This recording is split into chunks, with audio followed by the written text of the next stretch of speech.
What do you say? How do you say? I'm just about to see another day. I go by the name of Terror the Barber, and this is Razor Sharp Podcast. Today, we at Centric Barber Lounge with Chop Guard. Yes, sir. Chopping it up. So what's going on, my brother? Salute. What's up, King? All is well, my brother. All is well. Thank you for taking the opportunity, taking out the time to get on the podcast. I've been watching a whole bunch of your content online. You drop a whole bunch of gems, and I just love the way that you create everything and just put it out there to the masses. Let's start by telling us out there, how did you get started in the barber game? How I got started in the barber game was crazy, bro. I've been cutting since I was 11. Honestly. 11? 11 years old. Mm-hmm. Yeah, me and my little brother used to get messed up. My mom used to cut our hair. We used to have this dude in the back of the neighborhood who used to cut us, and he used to always fuck us up. And literally one day I just sat down, because I used to draw. I was a big artist when I was a kid. I just told my little brother, like, look, sit down, I'm going to cut your hair. If my mama like it, we're going to say I did it. If she don't like it, we're going to blame it on the nigga in the back anyway, because she been fucking us up, so she not going to notice. So she came home one day, and she was like, oh, like he took his time, it's so neat. And then, I told her I did it. And then she was like, what? And then she ended up buying me some clippers. Her and my grandmother bought me my first pair of clippers. Mm-hmm. And I've been cutting since. Like, I went to college cutting, through high school, middle school, cutting football coaches, my teammates. Wow. I worked 2 real jobs in my life before I got fired. After I got fired from being a manager at the bank, I literally said, like, bro, I'm going to take barbering serious. Mm-hmm. That was August 6, 2015. Okay. I haven't did shit else other than cut hair and, like, master my craft. Okay, so what's the first pair of clippers you ever had in your hands? First pair of clippers I ever had in my hand, they was these dirty brown Jones. They was like, I don't even know the brand. I think they was Walls, but they was brown. I just remember they was dark brown on the outside and they was light brown on the inside. Mm-hmm. And they had like a, I want to say they was Walls. Okay, okay. So you've been doing it since 2015? Yeah, professionally. But technically, clippers been in my hands since I was 11. The youngin'. That's crazy. That's what's up, though. Yeah. So, was there anybody that like influenced you to become a barber? Nah. Honestly, I just was being around the barbershop. I guess the times that we could go to the barbershop, like when she had money to take us to the barbershop, it was always a good vibe. You know what I'm saying? They come in there, they let me sweep up. Me and my brother let us sweep up. You know what I'm saying? And I don't know. Sometimes she just needed to like time away from us. Like, we go to the barbershop, we been there Saturday morning from 10 to fucking like closing 6. We do the whole shift. That's the babysitter right there. That's what I'm saying. So like the whole time I was there though, it'd be good energy. We learned from the OGs. Like they used to give us gems, like talk to us, like make sure we keep our head on straight. But also we used to make money. Like whatever she paid for our haircuts, we make like $10, $15 there just by sweeping up. You know what I'm saying? Keeping their station clean, sweeping the floor and stuff like that. So I think the camaraderie I saw in the barbershop at a young age while I was there for a time period, they were like, they just let me know like that could be something I could do. Mm-hmm. And then I just wanted to do it. I started with my apprenticeship first, right? Yeah. I did the apprenticeship program. You know, you got to do that for 2 years. Yeah. And within a 2-year span, of course, I wasn't learning underneath a barber. I just paid somebody to sign me on. Yeah. So then from there, I wasn't really grasping what I needed to grasp to even take the state board. So I was like, you know what? Let me just focus on YouTube. I'm on YouTube all day long, just focusing on all of these guys that's really breaking down how to do a fade, how to do a taper, how to use straight razor, because I didn't know how to do nothing. Yeah. You know, I started off by cutting my own hair, but just doing my mustache, because when I went to the barbershop, they would always charge you extra to do the mustache and the goatee. Yeah. And I ain't never had the extra. I used to sweep up and get $10 every Sunday, and that's all I had for the haircut, and the haircut with the mustache was 14. See, that's good money though back then. That was great money. Around that time, I used to get me a cheeseburger deluxe with French fries and a drink. And that was $5.25, and I had some money left over to go to school on Monday. You ain't doing that no more. And you save that money up. That money, that come up to a little knot with you back then. But then, I went through those things, and then it just didn't work out for me. Focus on YouTube, and then I went to barber school, How old are you? Hold on, YouTube. 40. Yeah, 2010. Okay. Yeah, so I started cutting Bro, hair. you in look 25, 2010. bro. You talking about 40? Everybody keeps saying I look young. I shaved this Yeah, morning. man, you look 25. You the second person today to say I look young. I appreciate that. I ain't give you 40, bro. Yeah? Nigga boy got the Okay. fountain of youth in this motherfucker. Listen, I take that, my brother. Yeah. How old are you? I'm 34. Yeah, I mean, but you look young too. Yeah, but I got grades You and got the shit gray. I coming. got two. I got two pieces right there. So we Gucci with that. Yeah, that's crazy. Oh, Yeah, good so shit, though. went through all of those things, but I consider myself a YouTube barber because I learned most of my skills off of YouTube and buying DVDs. I bought the DVDs back in the day. How to Become a Barber DVDs 1, 2, and 3. I used to watch Alex Campbell. You know, all the OGs. They was the ones that was teaching me. That was my first hustle in high school. When I got to high school and I couldn't cut hair during the daytime, I used to sell DVDs and mix CDs. Okay. That Yeah. was my first hustle. Listen, man. So, you know, a lot of the things that we do as youngsters really mold us to who we are now. The fact of the matter is that you was in the barbershop early on, sweeping and everything like that. That teaches us the things that we want if we ever become a shop owner. That's a fact. You know what I'm saying? I started out by going to the barbershop, sweeping up, cleaning the mirrors, asking the barbers if they want something from the store. That was something that kept me positive on the weekend. Man. And getting a couple dollars. That's it, bro. And you just being around old heads, bro, that already give you the game, and then that shit just sink in. Mm-hmm. You know what I'm saying? So, like, I used to think my barber back in the day, like, we never, like I said, we went to the barber sometimes, but, like, my barber back in the day, Rashid, I just think he was the coolest nigga in the world. Like, always had good clothes on, a timepiece, had a watch, you know what I'm saying? He had a good whip, you know what I'm saying? So, it's like, he just well taken care of. I'm like, damn, that's what a barber look like? Yeah. The OGs that run the shop, they got hard bottom shoes on. They doing dress slacks with the white coats. I'm like, these niggas look good. Yeah. So Yeah. that's what I took pride in, you know what I'm saying? So I guess that was my influence for real. That would push me into this field. So going from that part, right? You being in that kind of barbershop setting that where all the barbers was well groomed. Yeah. Did you take those practices to when you got your own spot? I did. Okay. I did. So I deep clean my shop. I actually pride myself on having one of the cleanest barbershops in the state. Like, you know what I'm saying? I don't like hair build up. I don't like shit being out of place. That's probably one of my OCDs I get from my mom. But just like when you're a kid, like making your bed, cleaning your room, I think that should be like common sense. Like, but people really sometimes don't have that. Grown people don't do that. Nah, bro. I'm like, bro, you don't clean your station, you don't take your trash out. You know, I don't know what your crib would look like. You know what I'm saying? But I was taught, make my bed before I leave, clean up the crib. Saturdays, you're not going outside unless this motherfucker is clean. Yes, sir. You know what I'm saying? So I feel like that should resonate as you're an adult, like how you translate with your money. Like, you know what I'm saying? If shit's not organized, your shop not organized, it's not clean, it's not dirty, why people gonna come in here and spend money with you? Absolutely. You know what I'm saying? Yep. Right. And that's the first thing I do. Any shop I go to, I normally sit down before I even get in here. Cause I'm gonna say what's up to everybody. Yeah. But I'm gonna sit around and I'm gonna look. And the first thing I look at is the barber chairs because you know most of the time you're gonna have it either it's gonna be stainless steel or you know what I'm saying. So you can see that hair. Yeah. And then I'm looking around by the walls to see if they actually move stuff over there and sweep up. And I've been to barbershops. Yeah. Where I be like, if they're not cleaning here, then they definitely not cleaning over there. They're not cleaning the clippers. Bro. And there's times that I've walked out. Yeah.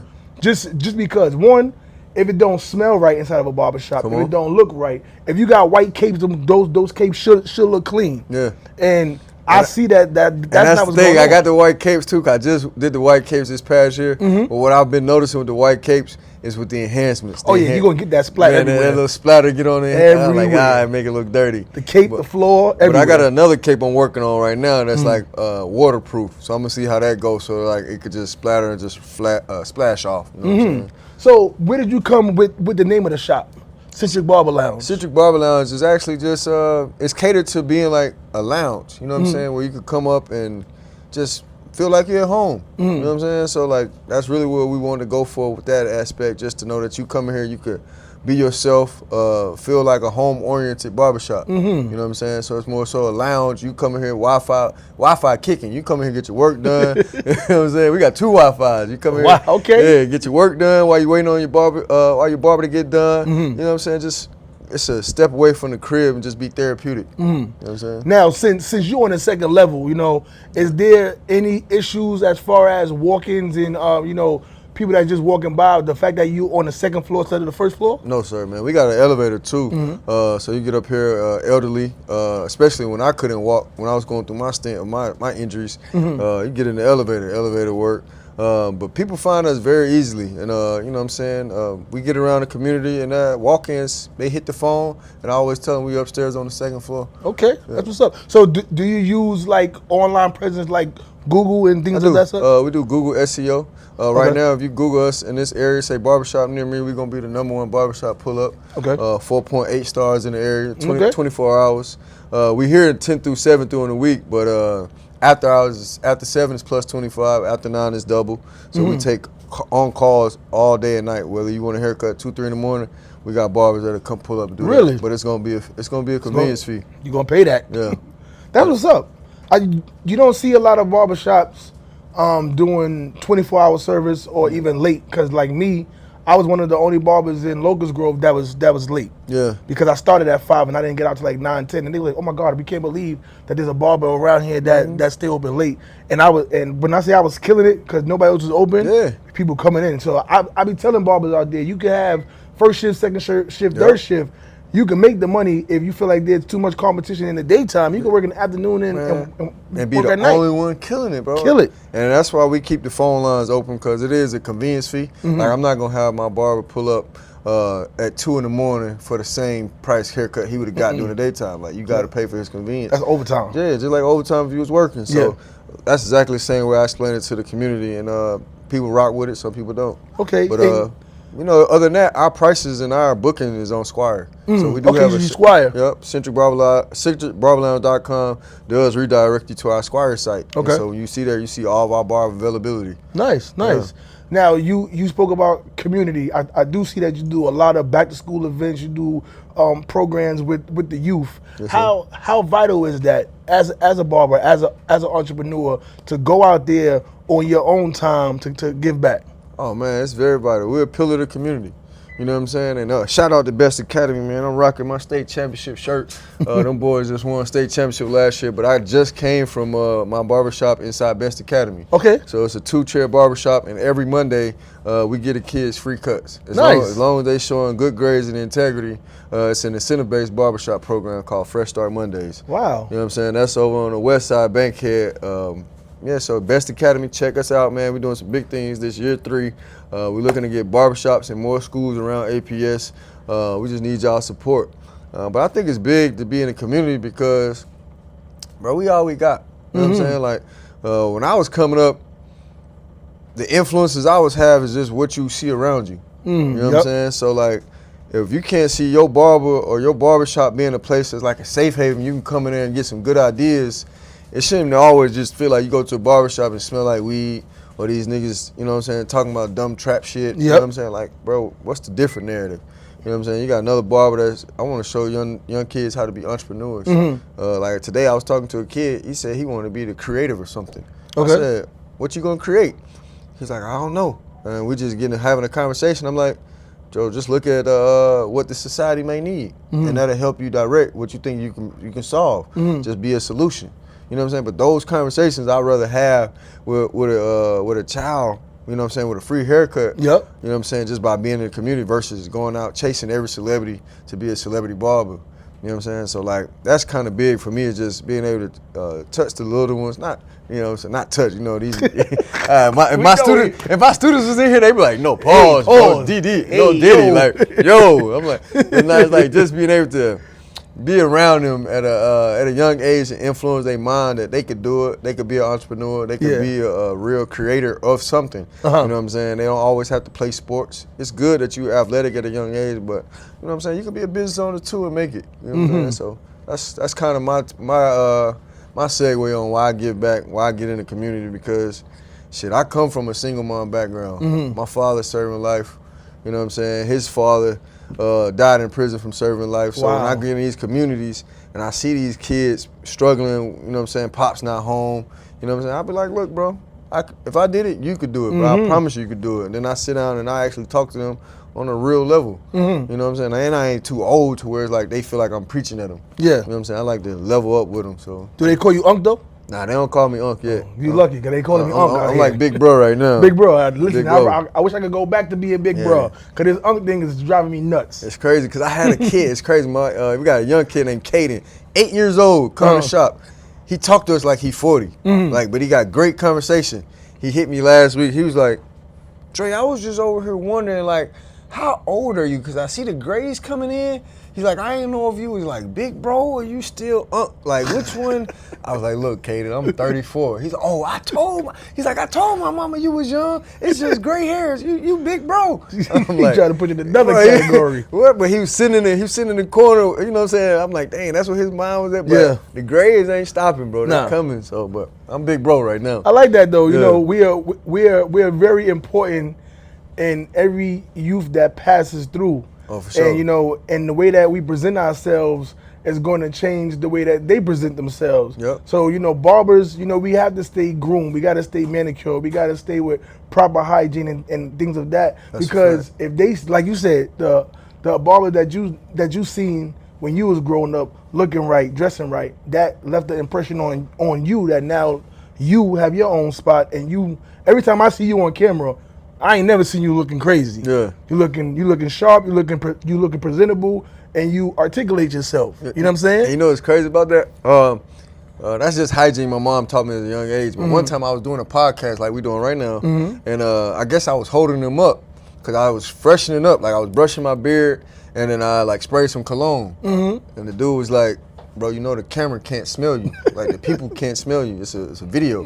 And I was like, bro, this ain't for them. This is for me. Exactly. Like, once I know I smell good, my words gonna come out the right way they supposed to be.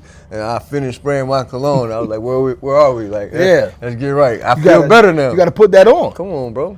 And that's important because a lot of people, they feel like the clothes that they put on make them who they are. Nah. But it's really in you, not on you. I'm telling you. And just because you freshened up, you know, you make sure the bed look right, but that's not just the external, it's the internal. That's a fact. That's already embedded in you, and it zooms out. You know what I'm saying? And hopefully that podcast has seen that and changed the way that he may move a little bit. And say, you know what? I need to be freshened up sometimes and make sure that I look my best at all times. Because it's very important. You don't never know. They say first impressions is very important. And you don't never know who you're gonna meet next. That's a fact. So we just got to make sure that we on point at all times. And that's why I always, to piggyback off that, that's why I always come out the crib with some type of clothing on that's presentable. Because one time that I had a valuable lesson, I was cutting Young Thug, and I had literally left the crib in a wife beater and some Levi's, and I was just looking like a mechanic, but I ain't think nothing of my outfit. I just grabbed a wife beater and some Levi's, and by the end of the day, Young Thug management called me to come cut the house. And I did like 7 cuts that night. They were going to 21 Savage's birthday party. I'll never forget it. And they was like, after I cut Slime, he was like, come on with us. And I was like, I can't. I ain't looking right. Yeah, bro, I ain't walking around. Y'all got all these diamonds on. Yeah. I got a white beater. I ain't even got no t-shirt, bro. I ain't gonna do that, bro. Like if I would've had anything else on presentable, I would've went. And that was that one moment that was like, bro, you just gotta stay ready, bro. You just never know, you know what I'm saying, who you gonna meet at the end of the day, how this day gonna go. Like these opportunities gonna come. And I could have been there at 21 Savage's birthday party, but I wasn't dressed apart, and they was literally gone. They was moving. They was like, there wasn't no time to wait. It was like, oh, we gotta dress apart. And so after that, I always dressed apart. You know what I'm saying? I got some with my logo on, or I just look presentable some type of way every day. Yeah. So speaking about having celebrity clientele and being in these rooms, do you ever feel like you don't deserve to be in those rooms? Not anymore. At one point, when I was going through that phase of just finding myself, I felt like that. That was like 2017 when I was in the tweener stages, and then I'm like, I'm supposed to be right here, I'm supposed to be there, I'm not supposed to do this, I'm looking for this, I'm searching. But not anymore, bro. When I come in these rooms now, bro, I walk in as myself. I leave as myself. I don't lower my voice, you know what I'm saying? And I know I'm right where I'm supposed to be because they called me, you know what I'm saying? So a high-class person need a high-class barber, you know what I'm saying? So I like that. I take it like that, and we just the same, you know what I'm saying? You bleed how I bleed, you know what I'm saying? But it's just God shined on you for your light, you know, he shined on my light as well. Absolutely. So I'm gonna help your light shine by giving you this fresh ass hairline. I like that. I like that. So I like that. I gotta have confidence. I'm selling confidence when I actually line you up and I make your haircut crispy. So when I actually became more confident in myself and my abilities and just my mental, always having my mindset on my side, man, I started getting in other rooms I wasn't even imagine, bro. But it was that time period when I was like $25 barber, $30 barber, and I wanted to excel, and I used to be feeling like, oh, I got this house call, and then I was like, damn, did I do good enough, or was I talking right, or, you know what I'm saying? Just always second guessing myself. You know what I'm saying? I had to get rid of all that. You know How did you build your confidence though? Reps. Like I used to play football, so we used to study film. So like me personally, I used to go and blow up my haircuts, like get it widescreen, put it on the TV, and I used to look at my haircuts and be like, okay, I seen a great barber. Smash the Legend was one person I used to study a lot, and I used to pull his haircuts up, and I'd be like, okay, Smash haircut look like this. That's a 0.2, that's a 0.3, that's a 0.5 right there. All right, look at my haircut, cool. Damn, I got all this hair, excess hair right here. I got this is not blurry, and I used to study. And that's like when I get my product looking the part where I know it's a great product, I know I'm elevating every day. Yes. So that's what built my confidence up.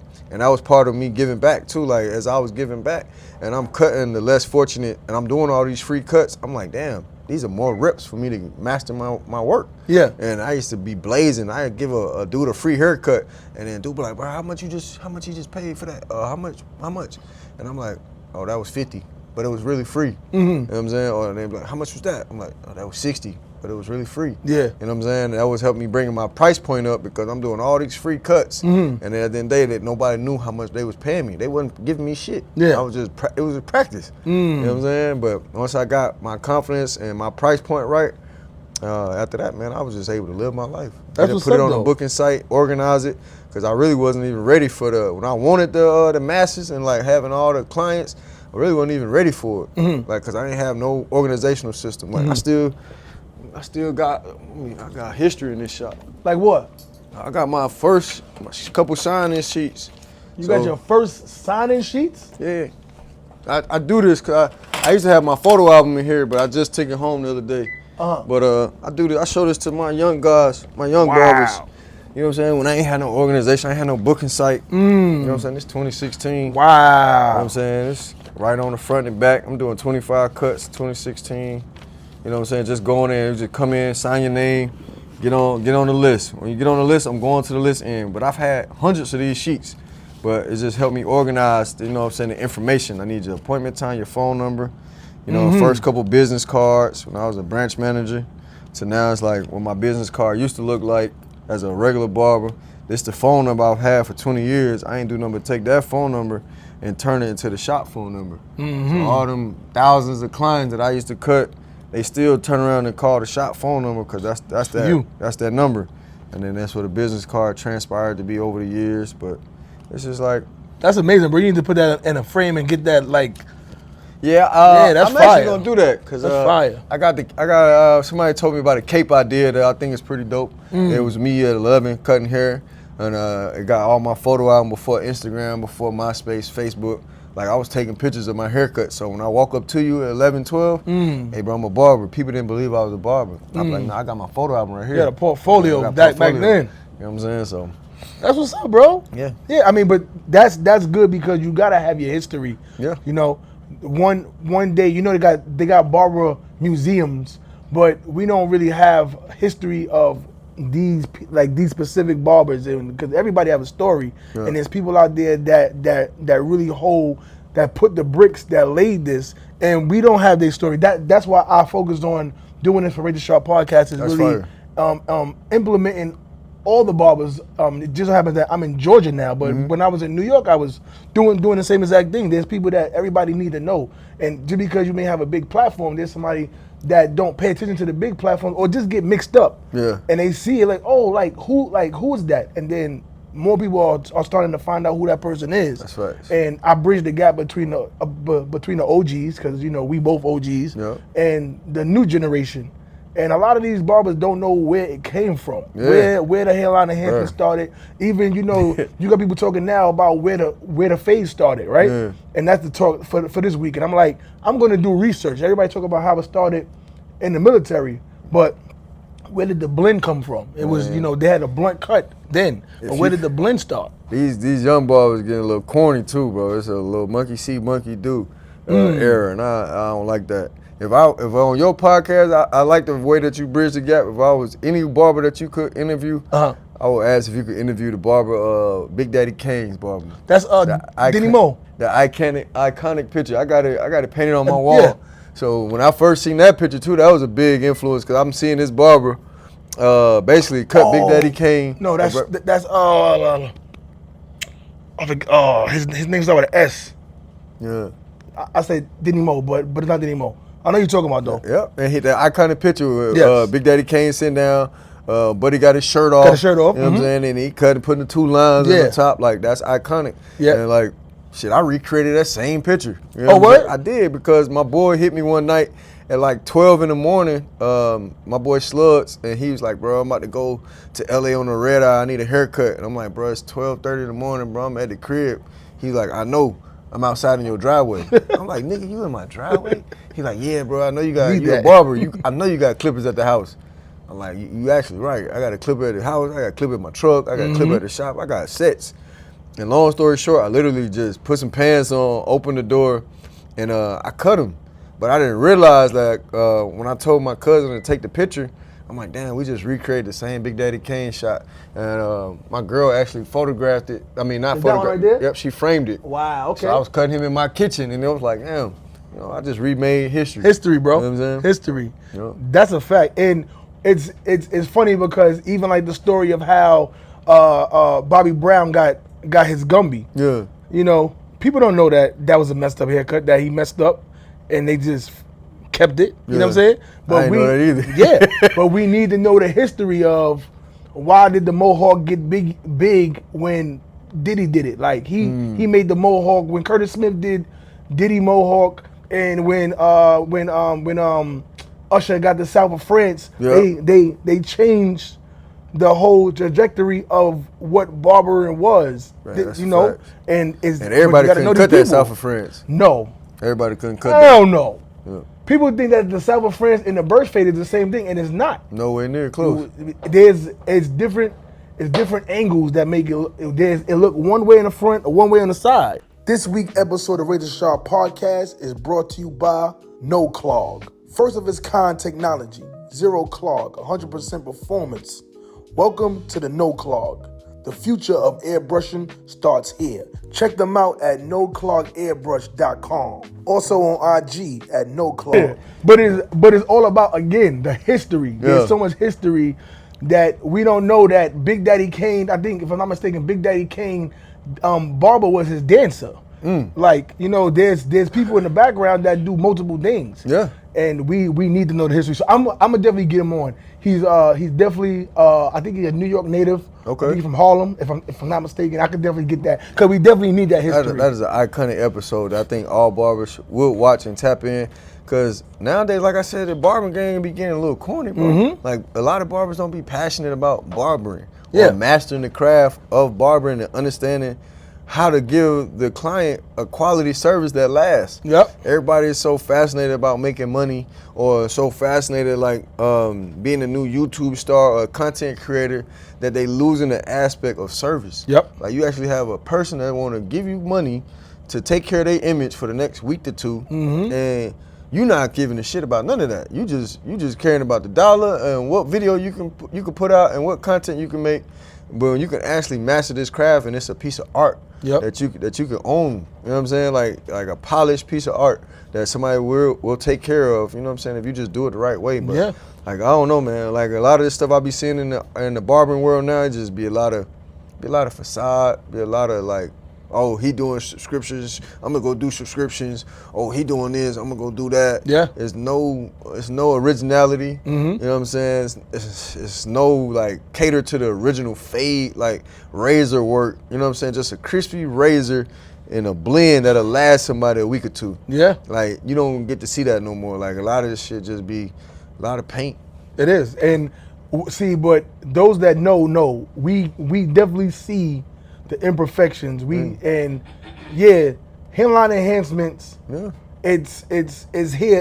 It ain't going nowhere, right? And now you got all these kids want the white pencil. They don't even want the tan pencil no more. They want the white. They want the white pencil. That's all they say all day. You got that white, chalk? You put that chalk on me? Just because of one barber. No, because one artist. Yeah. I'm not gonna blame the barber because the barber probably put the white pencil on it and ready to hit it with the razor, and the dude was like, "Oh nah, leave that." Then now we getting those requests. Yo, you got the white. Not even the tan. Ask me for the tan pencil. I prefer you to ask me for the tan pencil. The white one is the crazy. The white one is diabolical, bro. And yes, you want to do it because that's what they want, right? So you got to conform to what's new. And if you don't, you may lose a client. Just like I remember when the nappy cut really got popular in New York. A lot of people say that there was a few basketball players, but I know that Jim Jones cut his braids off, and when he cut his braids off, he had got him a nice blowout taper, and then he sponged it up. Yeah. So now everybody going around with the sponges, everybody want to sponge it. But the old G's in my barbershop was still doing Afro cuts, hitting it, making it shaped, and then they was mad when the customer was doing it themselves. Out here, it was Rich Homie Quan and Amigos. Okay. Those were the first two that had the dirty temp. That was the high temp fade with the dirty fro. Okay. Just sponge it up. So like once they seen that, it was a wrap. And like, the tan white pencil came later. Like I still do enhancements because the kids love it. Yeah. You know what I'm saying? And it's by choice. Whoever wants this to each his own. But it's like, you know what I'm saying? That chalk is getting crazy. Like I be doing my best to razor it off, and so it's a little hit. They be like, nah, bro, leave it. They need that. Yeah, they need that. But I do the same thing as you. Like I'll put the pencil on. I'll hit it with the razor. I even hit it with the sheen just to get it off a little bit more so that it's just like a really faint on that line. And then once you've done all that and you show the mirror, they're like, yeah, but can you add the pencil? I did, bro. I just did all this work to take it off. Exactly. But they don't know, bro. It's what they like, though. Yeah, so we definitely got to conform to what's going on. Yeah. And we got to be up on trends that's not just big now, but what's coming up. Yep. Are you in the loop to what's going on now? Because a lot of these Spanish barbers are doing things that a lot of urban barbers is not doing, especially with the color, doing very high definition blends. Yep. And now they are using like makeup to make sure that that blend look even better. The foundation. Are you up on those things and do you subscribe to that? I am up on them. Like I do colors, I do enhancements. But I'm not doing too much foundation on the line. I do a tan pencil, a white pencil. More so, I like to do natural solutions. You know what I'm saying? Like if a client is thinning, I like to, the art of perception is what I teach my students. Okay. Like, you know what I'm saying? If I see you thinning right here or you thinning in a certain area, I can remove the weight around the thinning areas to make it blend in. Yes. You know what I'm saying? And hit it with a nice razor line. I just did one 2 days ago. And you know what I'm saying? Like natural. He don't want no spray. You know what I'm saying? But now I can remove all the weight from everything behind that thinning area and it blends smoothly. You know what I'm saying? So that's more so my focus of like, how can I solve things naturally without always going to paint or always going to the color or the foundation, you know what I'm saying? But I am hip to them. I do have a couple clients that want like custom colors, designs, and I do them. You know what I'm saying? That gets to more of my artistic sides. Yeah. You know what I'm saying? I like the custom colors. I like doing designs. Okay. And I want somebody to challenge me, honestly, right now in this level of the game. I want to do like more facial expressions on my designs. Like if somebody want a face in their head, I definitely want to do those more artistic pictures. I want to get to that. Just practice on those because freestyle designs, lines and parts and design, I've done them for years because I'm an artist. Yeah. But now I want to do more so like portraits on like scalps. Okay. Yeah. Have you ever got into like barber battles and stuff like that? I have. Okay. Yeah. Have you placed? I didn't. It was so long ago. I just really, like when I go to hair shows now and I do cuts, but I don't really get into the battles. I've judged battles here lately over the last 2 years, but I really didn't get too much into it because I think certain aspects like barber battles when you do those designs, I wanted more so to focus on the client. I didn't really want to focus on like other barbers knowing me. Yeah. But I do still go to barber shows. I promote my hair products. I've judged some barber battles. Yeah, and I've done the fastest fade years ago, but Like actually going to competitions now. Like I'm not really into the competitions. You know what I'm saying? At this stage of my career. No, I definitely get that. What's the last hair show you've been to? The last hair show I've been to, which one was that? I think that was with Tony Banks last year. We did the Hair Star. It was downtown. I was a judge for fastest fade design and a student barber competition. Okay. Yeah. Shout out to Tony Banks, man. Yeah, that's my Salute. family. Yes. So it's No, actually, I was in New Orleans last year. Bronner Brothers. That was the last hair show. Oh, you went to Bronner Brothers and okay. How was that? Because I heard that they had very low attendance there. It was cool. It was good? cool. It wasn't on that deep side like it usually be. Yeah. But it was cool. You know what I'm saying? I got to see a lot of my barber family, a lot of cosmetology people that I knew. Yeah, you know, it's networking. Yeah. So you're still going out there, getting your name out there, getting your hair product out there. So right now I'm in the process of promoting the new hair product line that me and my daughter created, Essence Marie's Hair Care. Okay. So it's always just good to get out there and get your name out there. Talk about the product line you have. Okay, so I'm gonna show you. Yes, sir. I can tell you. Yeah. So I like when I see barbers having their own product line, and I seen your product line, and it looks high end. It ain't just he just got some stickers off of Temu. nah, man, That ain't it. So this is Essence Marie's Hair Care. Shout out to my daughter Essence. How old is she? She's 14. Okay. So my business partner's 14. We actually Nice. started this line 3 years ago. Okay. Because she had real bad dry scalp. So she had real bad dry scalp. So we needed a product that could help her scalp and not be so flaky. So we started a hair butter with a little sativa oil. Okay. It worked wonders. People loved it. Like it was flying off the shelf. But the only downside that we got was that the butter was melting when we started doing shipments.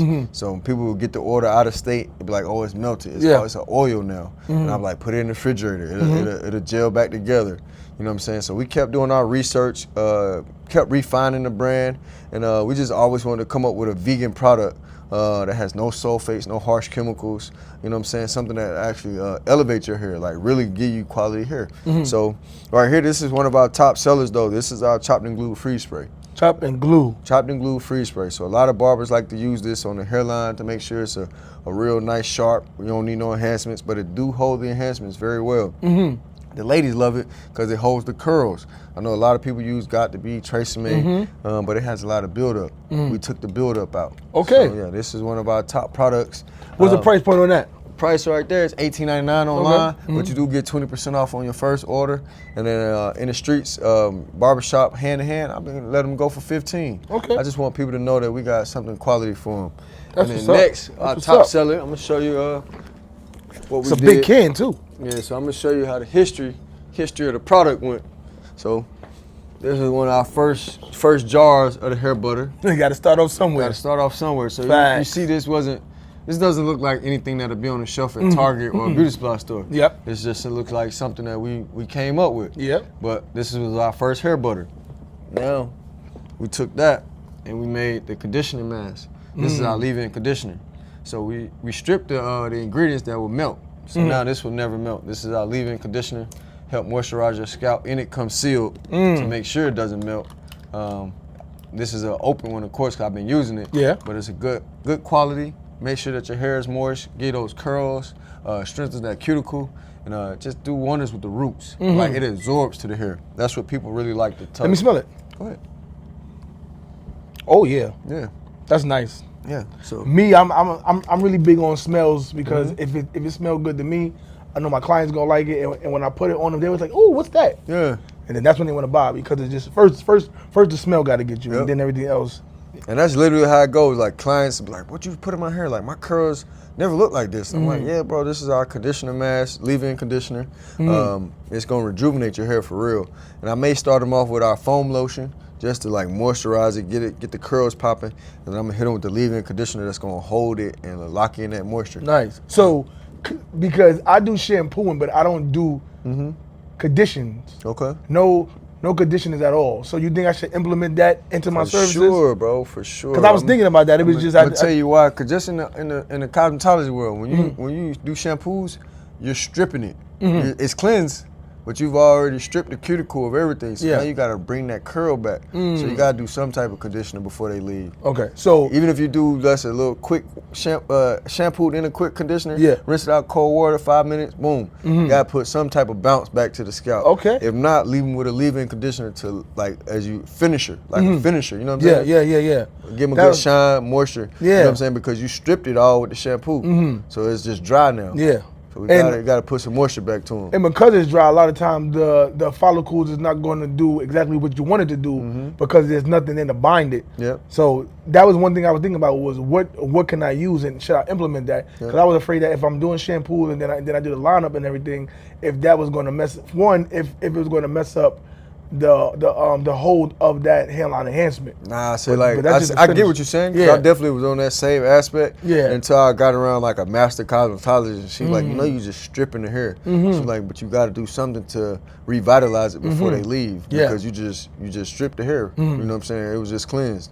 So I was doing the same thing, and then now I just add in a little 5-minute conditioner at the bowl, rinse it out cold water, and the hair's still gonna come off smoothly. It's not gonna be stuck to the clippers or anything. If not, I'll do the shampoo, dry them out, and then I'll make sure I hit them with a leave-in before they leave. That's what's up. It's like a finisher. That's good. Yeah. How important is it to show your daughter entrepreneurship? It's real important to me because I didn't have those examples. You know what I'm saying? My mom, single mom, she worked 3 jobs until she elevated her career to be able to drop off the other 2. But I think it's big because I really believe that we were put here to create. Like we made in God's image, we supposed to create. So as an entrepreneur, we should be able to create our financial freedom. We should be able to create how we move through life. And so I want to show her these things at an early age to talk about, like, she helps me in my inventory. Okay. We teach her how to balance the spreadsheet. Okay. You know what I'm saying? So she knows, like, what expenses is going to cost. And we have meetings. Like, when we have meetings with our developers, I call her on 3-way. You know what I'm saying? Let her hear the meeting. She don't have to say nothing. Yeah. But I just want you to hear how these meetings go so you can hear your dad make these decisions. You know what I'm saying? That, oh, this product cost is going to be this. The label cost is going to be this. Oh, it's going to cost this much to either put a barcode on it and put it on the shelves. It's going to cost this much for shipping. It's going to cost another $2,000 for the website to come with e-commerce and all. Like, so I want her to understand these terminologies and just understand these things, have these conversations with her at early age. So even if she doesn't get everything and grasp it right now, Yeah. subconsciously, you know what I'm saying, she still knows. That's and when I great. go to like mentorships and like rooms and stuff like that where people are offering classes, I like to take her with me. You know what I'm saying? So she could just be in different rooms and be around high level people. I like to tell her that, like, you know what I'm saying? Sometimes, you know, just who you be around, who you hang around, is what you're gonna get judged off. Absolutely. So if you go around hang around 10 class clowns or you go hang around 10 bullies, they gonna think you're the 11th bully or you're the 11th class clown. So make sure you hang around people that's doing their work, you know what I'm saying, that's actually going to school to do something. Yeah. So And that's amazing because, you know, I have conversations all the time about our parents showing the children things that they're going through. Like, case in point, if you buy a house and you at the closing table, or you bring your kids to the closing table so they could get that experience of how it goes. Yeah. And a lot of times, you know, the parents don't want to. They don't want to bring the kid there because they don't want to say, sit down, and be quiet. But we need to show we need to show our children the things that we're doing that's elevating us, and those big steps, those big goals of buying a home, even going to the dealership and seeing them buy a new vehicle. Yep. They have an understanding. One, you're gonna be in there all day, so you better eat before you get there. Yep. 2, you're gonna be going through numbers and make sure that you get what you want out of the deal. Yep. But if we don't show them that, then when they get older, they just gonna be left to their own imagination of how things are supposed to go. So the fact that your daughter 14 and you have this product line for her and you showing her the business attributes to all of it is something that's very important. I appreciate you, King. Yes, sir. And Appreciate that. My mom, my mom was like my first influence. Like, even though she worked so hard, like by the time I was like 13, 14, hooping, she was doing one job. And her first job mainly was literally underwriting loans. Okay. For Taylor Bean and Whitaker. And I remember this because she taught me how to underwrite loans. So like literally, bro, she was like topping the company because she was getting the most loans underwritten because I was so fine in math. She's like, yo, you taking high school math in 8th grade like they wanted to skip me because I was smart. She didn't want to let me get skipped though because I was so small. But long story short, she taught me how to underwrite loans. Yeah. So before I could like play AAU basketball, go to practice and stuff like that, we would be in run and shoot, and she would have like 40 loans with her. Like that was our thing. That's how we used to bond. So she used to have all these loans like ready to be underwritten, and I'd be like, all right, mom, give me a stack. And I'd go through them and I'd crunch the numbers, and I'd be like, all right, that stack done. Wow. All right, that stack done. And then she'll get these high commission checks, and she used to splurge on me too. She'd be like, yo, you helped me underwrite like 90 loans this month. You helped me underwrite like 115 loans this month. I'm like, oh, it's all right, man. You know what I'm saying? I was just crunching the numbers. I know statistics. And wow. But she taught me that early, and then I saw my grandmother. My grandmother owned a lounge called Peaches Lounge, and she had a clothing line called Peaches. And so my grandmother was more the entrepreneur spirit, but my mom was like the worker bee. And so I realized like my grandmother was always available. Like my grandmother was like football games or something, whatever, cookouts for the family. Like I never seen her work for real because she had the businesses. But my mom was always gone. She worked 3 jobs, then ended up working 1, but she had to work a lot of overtime. But my grandmother was like, she still made great money, but she was present. She take care of 10 kids. Everybody drop their grandkids off. You know what I'm saying? I'm like, how is my grandmother making money?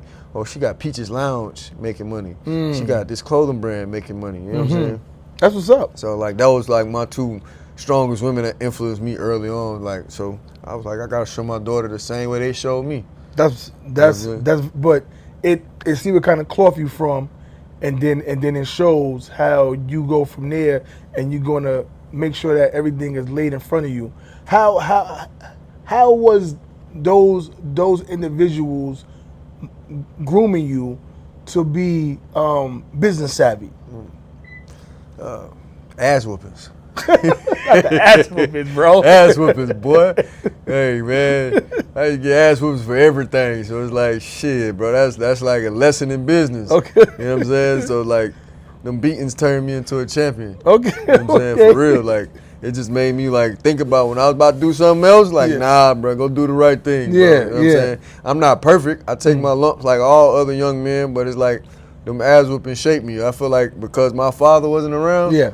I had to get twice the ass whoopings. Like we used to get ass whooping tours, and that was what like my mom would basically take me to my uncle's house, get my ass beat, take me to my auntie's house, get my ass beat, take me to my grandma's house, get my ass beat. My granddaddy beat me. And it was like I get like 7 whoopings in a day because she felt like her 1 whooping wasn't enough.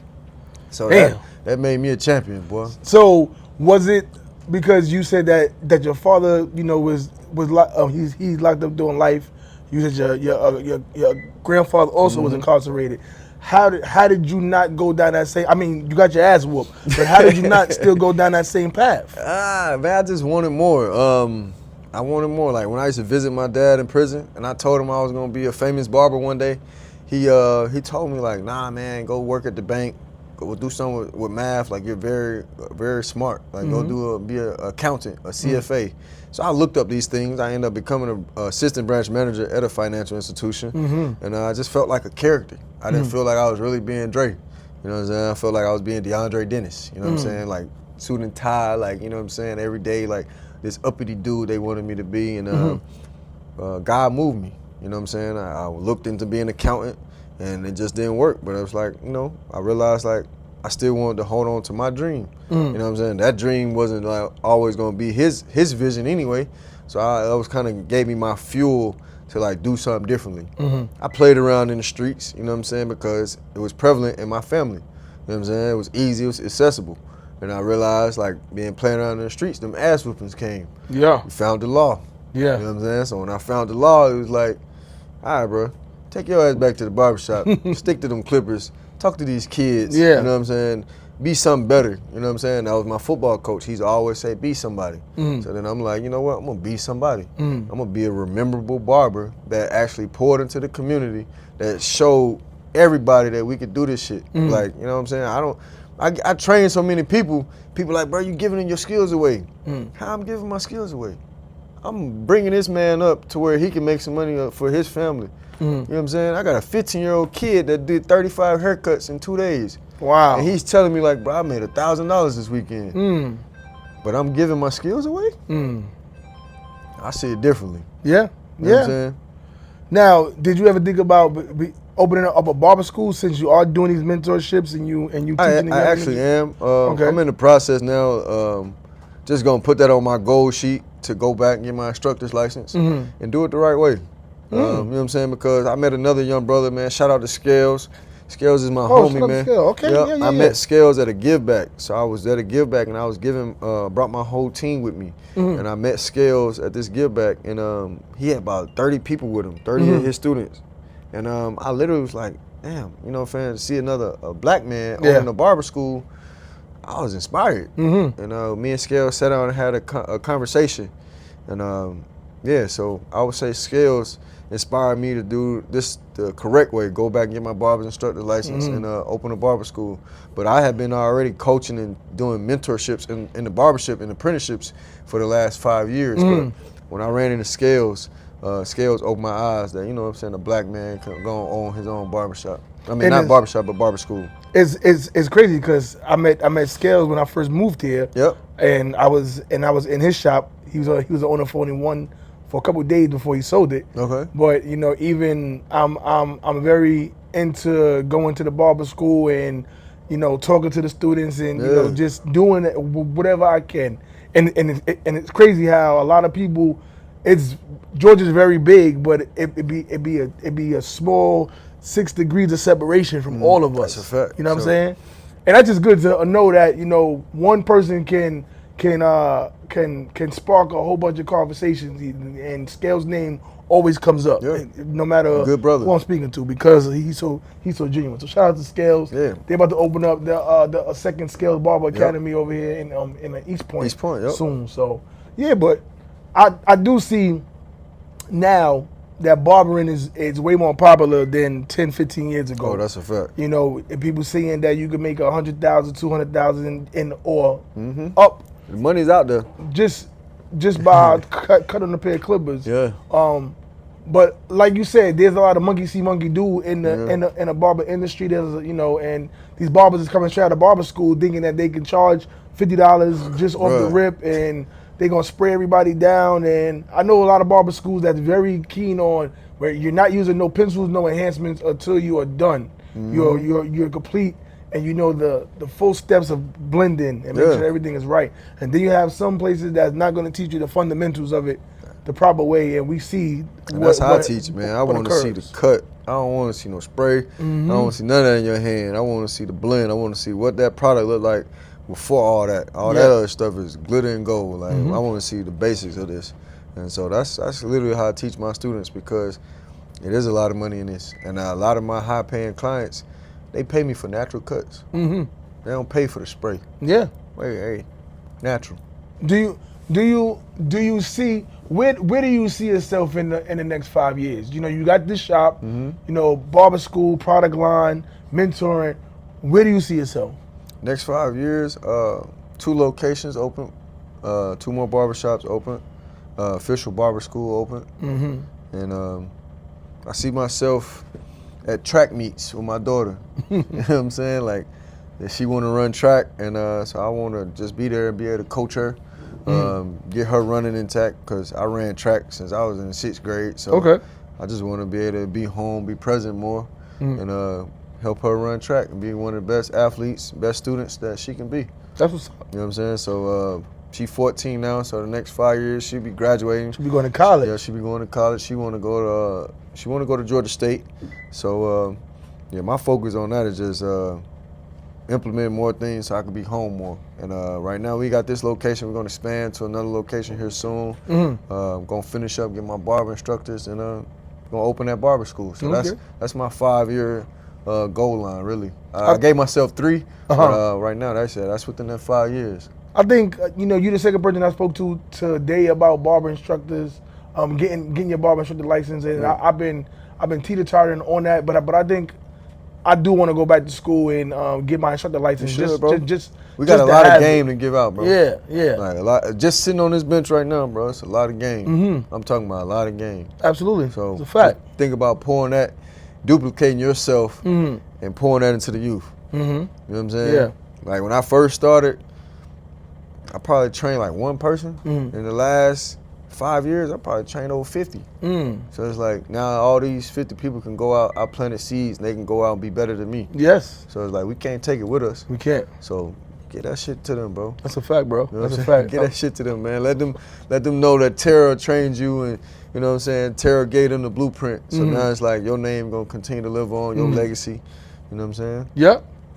And that's very important. You know, I got a motivational podcast called Intro Morning Monday with me and my wife. You know, we do it every Monday live on Instagram. Okay. And the reason why I do the podcast is because I wanna leave the audio for my children to listen to later. God forbid something happens, they'll be able to have these conversations that I have with the live audience. Because I'm always dropping gems about, you know, life insurance and inner circles and entrepreneurship and being better as a man, and you know, every topic underneath the sun. But I did that because I wanted to leave something. Yeah. And we have to leave something. Got to. Because like I tell my uncle, I say, I need the family story, because when you guys are gone, when the uncles and aunts is gone, we not gonna know the history of the family. That's a fact. And a lot of times we don't even know our history because nobody sat down and told us. Like, you know, Big Mama gone. You know, and now Big Mama 40. Yep. So when you have a grandmother a great grandmother that's 40 years old, it's kind of younger. It's kind of crazy that the history of the family is gone. So it is my job and my wife's job for us to get our family history to give our kids. Because once we gone, my sons need to know that. Exactly where we come from, who their great-great-grandmother was, their great-great-grandfather was. And hopefully they'll take that, because my last name is Sapp, is very big in Queens, New York.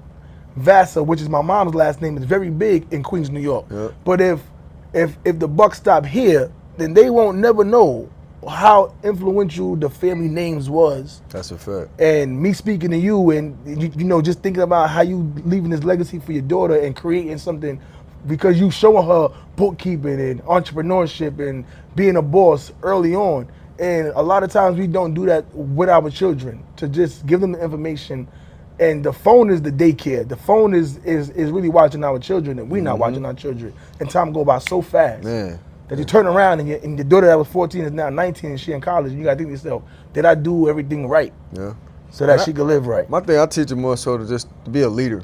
Like a boss is a person I feel like just give out orders. But when I want you to lead, I just want you to be an example, so people can like see what you're doing and do their best to mimic it, or y'all be on the same team and everybody level is going up. Absolutely. But if you're a boss, you do this, you do that, you do this. Like, you know what I'm saying? I had a boss for years, and I ain't never want to be considered a boss. But if my daughter be a leader, I feel like I did my job. And it's good you say that, because you just put up a video about you doing a deep clean. You taking down everything and cleaning everything up. And that is a leader, because you got to lead by example. Yeah. A lot of shop owners don't lead by example. They want just go clean that up. Just go clean. All right. But you never see the owner get their hands dirty. You don't see the owner back there scrubbing the toilets. Oh, no, that's me. You know what I'm saying? So, but I pay people to clean my shop. I pay plenty of people, and I got assistants that's young. Like, I like keep it in the youth. I pay them $9 an hour. You know what I'm saying? Answer the phones, post on Instagram, change out the towels, clean the shop. You know what I'm saying? Like a real paying job at Chick-fil-A or anything when you 14, 15. Yep. You know what I'm saying? And it's incentive based, so you get more off the more production. So it go up to like $12. But long story short, I've seen so many cleaners come in here, and I've just given you $200. Grown people, these ain't the kids. I've given you $200, $250 to clean the shop, and I ask you like, yo, make sure you wipe off the dust off the dryers, or make sure you open the stations, pull the stuff out, wipe it, put it back, and they don't do it. And I come in, I'm like, bro, what did I just give my $250 for? Why did I pay you? Why did I pay you $250, bro? You just mopped and took out my trash. Like, I could do that.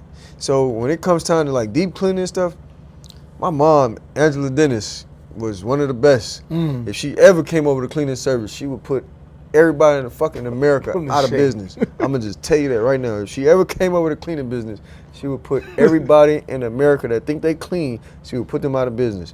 Why? Because when she sweep, she can't just start sweeping. No, you got to go to the corners. Sweep the corners out with a little water on the broom so it catch everything out the corners. When you about to mop, oh, you can't just start mopping. Go in them corners and get that dirt that's in them corners with a rag and a spray first, and then you can mop. Let the mop catch the regular part of the floor. Yeah. But the corners, the mop water just gonna go under the seams. Yeah. Oh, she's not playing, bro. If you're gonna deep clean, you're gonna take all this shit down. You're gonna take it out, remove it, bleach it down, scrub it, put it back. Like she don't play the radio. She like my pops, man. My pops used to use so much bleach. Everybody had to leave the house. Bruh.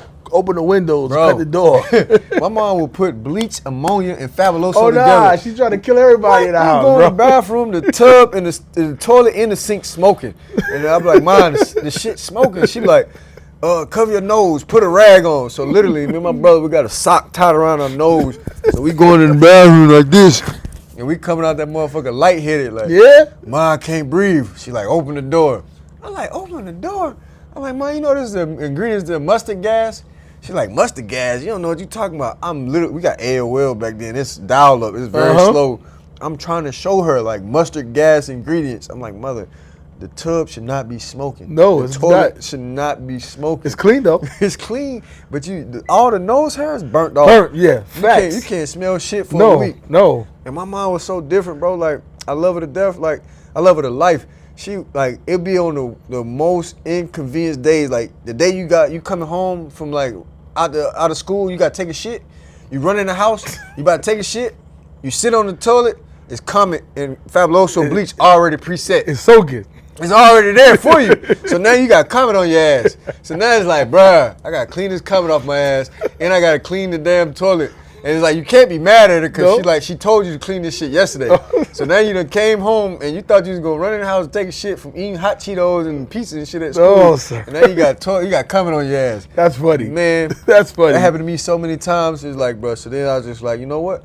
It's like, when you think about it, do it. And Yeah. that was her thing. Like, don't let me have to tell you. Like, when you know your shit supposed to be clean, clean it. Because it'll catch you off guard.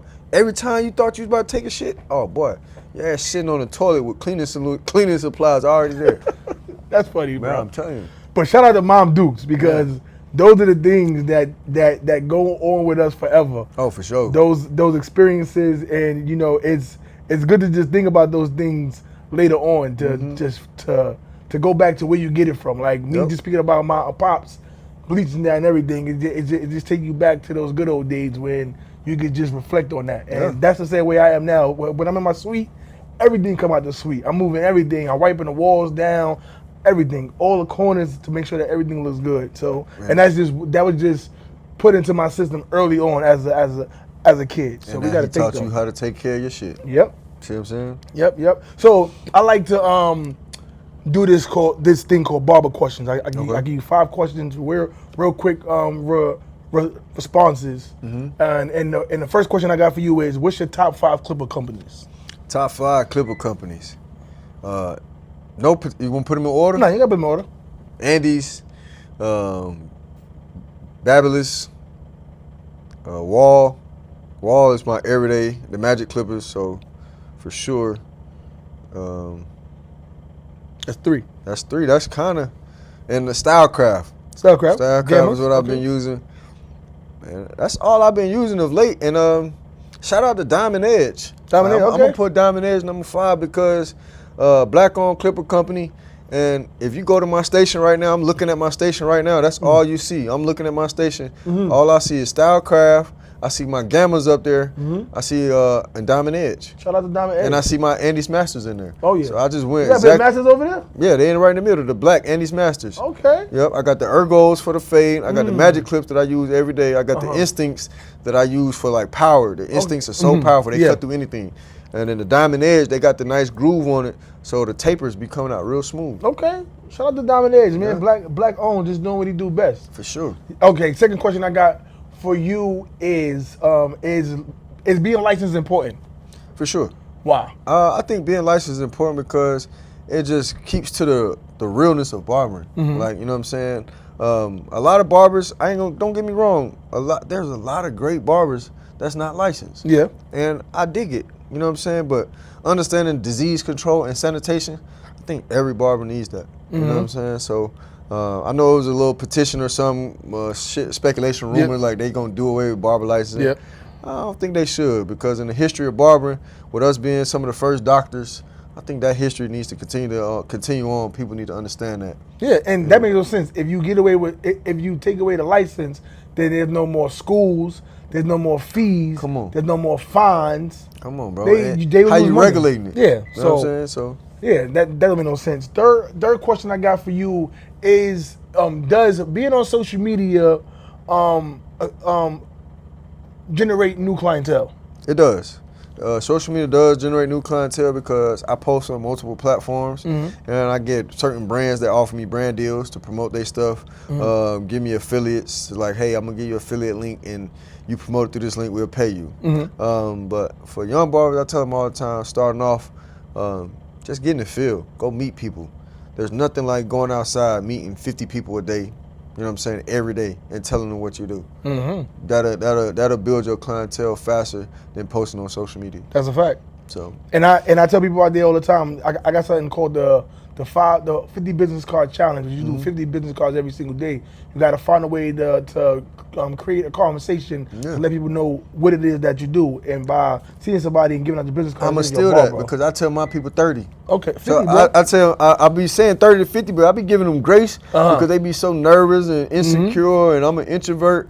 I'm like, bro, you know you can meet 30 people in 10 minutes. You Yes. just go to Walmart. Yes. Go to the mall where thousands of people are every day. And just talk about a conversation on some regular stuff before the conversation is over. Let them know that you're a barber. Yep. Like, you don't have to go out and like try sales. I say you just be yourself and go out and say, I'm gonna meet 30 people, introduce myself, find out where they're from, see what they like to do or something. Stream up a conversation and then be like, hey, I'm a dope barber. Actually, I'm one of the best barbers. You know what I'm saying? You know what I'm saying? Can I actually give you my information? Can I get your information? And I'm gonna call you later this week, see if we can set up an appointment. I'm gonna show you some of my stuff. Actually, I got some work right here.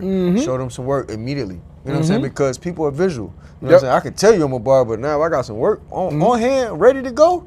It's like, yeah, you like that, don't you? Yeah, that's good. What's your phone number? And then that's the thing I tell them too, is like, get their information because they're busy. You know what I'm saying? So they're gonna forget to call you. They're going to have your Instagram. They might tap in 6 months later, but if you follow up, you're in control of the relationship now. Yep. And it's good that they get the phone number because a lot of times you may give a business card to somebody and they may flip it off, or they may, they put it inside the center console. But the fact that you got their contact information, now you can reach out to them. Hey, bro, we met at the gas station. I'm just hitting you up. I know that 4th of July coming up. I don't want you to be stuck like that. So just blah blah blah. Yeah. Here go the booking app. And then that's how you build a clientele. And then you put that in the email marketing, and then you got 2,000 emails, 2,000 phone numbers, and you just send them SMS messages and emails, and then they gonna end up coming in. You know, somebody gonna come. Come on, bro. Yep. All the big companies do it. You just gotta have strategies. Yep. You go on Lowe's right now, look for a lawnmower, put your information in. Lowe's gonna start sending you 30% off lawnmower sales. Yep. This new zero-turn lawnmower is out. They'll give it to you 40% off today. They doing whatever they got to do to get you in the door.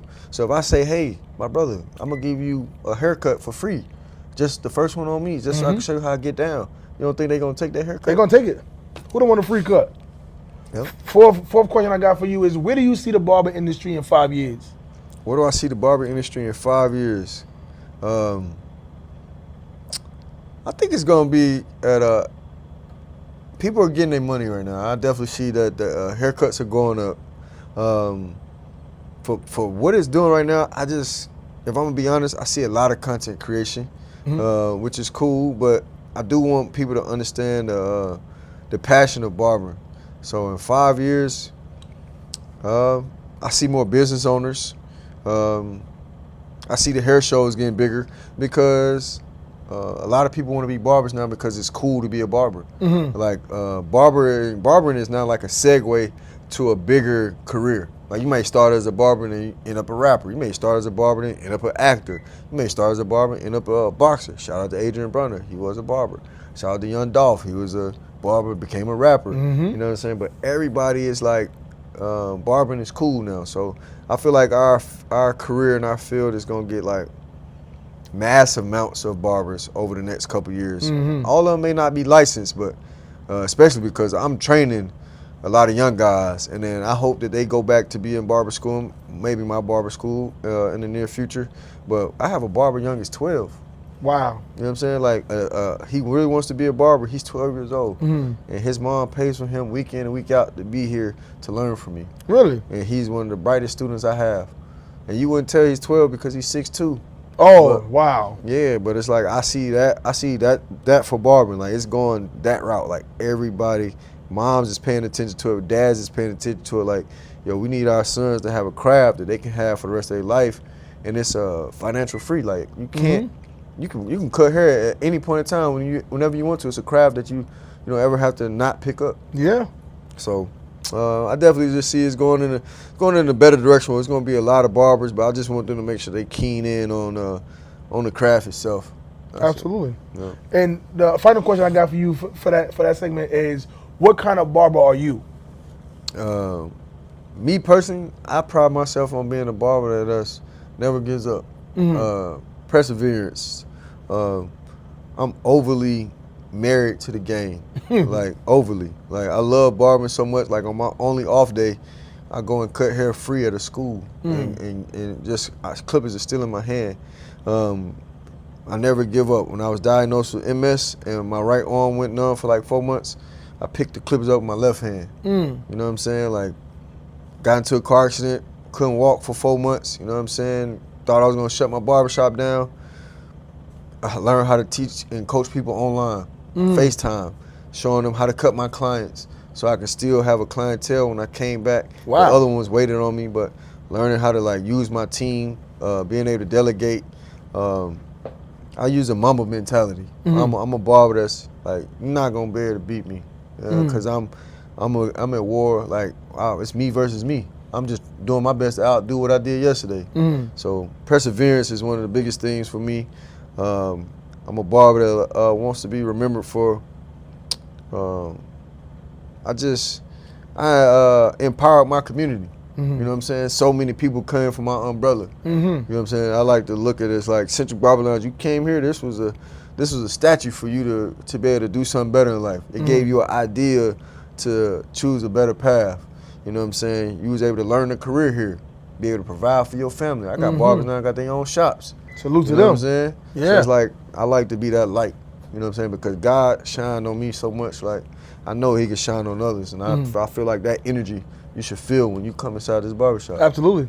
Yeah. And when I walked into this barbershop, I go into barbershops and you can feel if the energy is off and it needs to be saged. This barbershop do not need to be saged. This barbershop has a great feel to me. Thank you. And I recommend you guys to come down here and get laced by the best. Right. So yeah, is there anything that you want to tell the people out there? I want to tell people,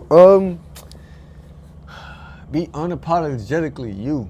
You know what I'm saying? Whoever disagrees with it, like I told her on this episode, my father didn't think I was gonna be a big time barber. I want those naysayers or anybody else that's in your ear telling you what to do and what not to do. If it's a vision for you, I want you to be that. I want you to own that. I want you to live it and never give up on it, no matter what obstacles you may come through. You know what I'm saying? At one point in time, I was scared. I didn't think I was going to get to this level because in 2018, I was diagnosed with multiple sclerosis. My right arm went numb for 4 months, but I figured God gave me a left arm, so I started cutting hair with my left arm. So in the words of Kobe, man, just keep going. You know what I'm saying? The same way he picked up that basketball when he had Achilles injury, he cut his hand in the garage, and then he shot left-handed free throws. Like, figure it out. No matter through the pain, figure it out. Keep going. It's on the other side of that storm. It's going to be a brighter day.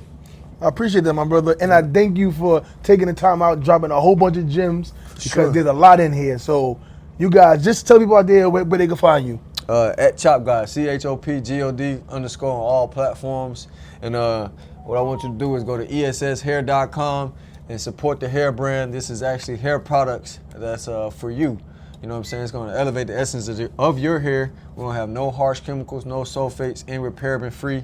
It's actual vegan products to make sure that, you know what I'm saying, we revitalize your hair. Facts. Yeah. So listen, man, this your boy Terry the Barber, Razor Sharp Podcast. Make sure you like, comment, and subscribe. Tell a friend, tell a friend. Do that. And we'll see you guys next time. Peace. Appreciate you, brother. My brother, I appreciate you. Yes, sir.